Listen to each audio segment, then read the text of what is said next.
I hear myself, I could just type in the Cameron channel, random Cameron songs come up. A bunch of my music comes up. So it isn't like I just be like, yo, let me go to this one song. But I will say this, I do go back and listen to a lot of Juelz music. More than mine. I love Juelz's music. Cameron just reviewed something that caught a lot of people off guard. He admitted that he listens to Juelz Santana's music more than his own. This is one of those rare hip-hop moments that pulls the curtain back on Dipset. Not the flashy image, not the branding, but the genuine respect that exists behind the scenes. Cameron is a rap icon, a platinum-selling artist, a savvy businessman, and a former Rockefeller heavyweight.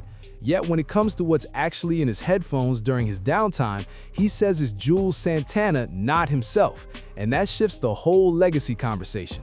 Because we're talking about Cameron, the architect who helped build the Diplomats into a multi-million-dollar movement, the artist who once ruled the charts, the entrepreneur who exported Harlem culture worldwide. Still, he openly said that when he logs into Apple Music, he searches Juelz Santana's catalog instead of his own. That speaks volumes about the level of admiration he has for Juelz as a creative. I'm about to run the clip for you, but before we do that, make sure you hit like, drop your thoughts in the comments, and subscribe to the channel. Let's get into it. No, that's not what I said. What'd you say? What'd you say? All right, I said, have you ever went anywhere in your music career that you experienced racism? That's all I said.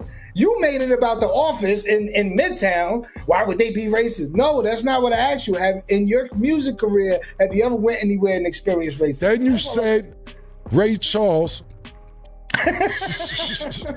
Go ahead, man. Let's move on, bro. I ain't gonna circle back with you, man.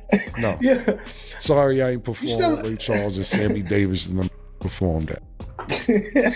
It's crazy. Yo, you still listen to any of your albums? Any of your albums? Yeah, sometime, once in a while. Yeah, absolutely. Yeah, Which one? I do. Whatever come on Apple Music. You don't like Apple Music. You don't like, this is another thing he don't like. He wants to stay on YouTube and listen to commercials. Why would he waste his $8 a month to listen to anybody on YouTube? You know, that could be listed on YouTube. I respect it. I understand you don't want to spend $8 a month. I hear myself, I could just type in the Cameron channel, random Cameron songs come up. A bunch of my music comes up. So it isn't like I just be like, yo, let me go to this one song. But I will say this, I do go back and listen to a lot of Juelz music. More than mine. I love Juelz's music. I go back a lot and I go on Apple Music and type his name in, or I might go to the Diplomat album and listen to his songs. I do go back and listen to a lot of Juelz music. More than mine. Yeah, his music is dope. Yeah. But I saw an album came out recently, and I'm like, yo, that felt so nostalgic, man. Because I heard a couple of beats, a couple of songs, whatever. Did you hear the Big L album yet? Nah, I didn't hear that one yet. No. Would you want to participate in that? Yeah, absolutely. L's my man. I mean, everything I heard clips of it. But it seemed, and I'm not downplaying it because L's my man, and shout out to Nas for putting the album out.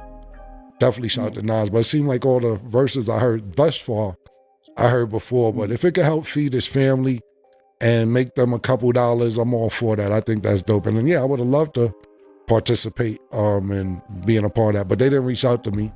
And it is what it is, but yeah, absolutely. I would have loved to. And I'm happy that they could figure out a way to generate some money for his family.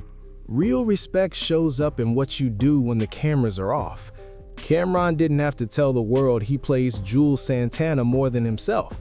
That kind of transparency speaks volumes about their bond and the brotherhood behind the brand. This isn't about ego at all. It's about authentic appreciation for another man's craft. Cam built Dipset from the ground up. He laid the foundation. He kicked the doors open. But he still gives credit to what Juelz brought creatively to the movement. That tells you everything about how he operates as both a leader and a businessman. What stands out most to me is the confidence behind that admission. Cameron understands his legacy is already cemented. He knows his catalog is stamped in hip-hop history, so he doesn't need to sit around replaying his own hits for reassurance. He's secure enough to celebrate the collective. That's boss mentality. Real leaders focus on the empire, not just the throne. And during their peak in the 2000s, Dipset generated millions through albums, tours, and merch runs. That level of impact only happens when there's real synergy and belief between the artists involved.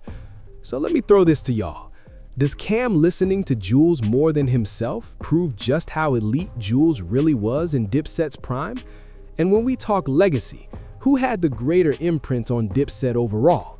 Cameron as the visionary leader, or Juelz Santana as the dynamic artist? Drop your thoughts in the comments. Make sure you like and subscribe. Peace.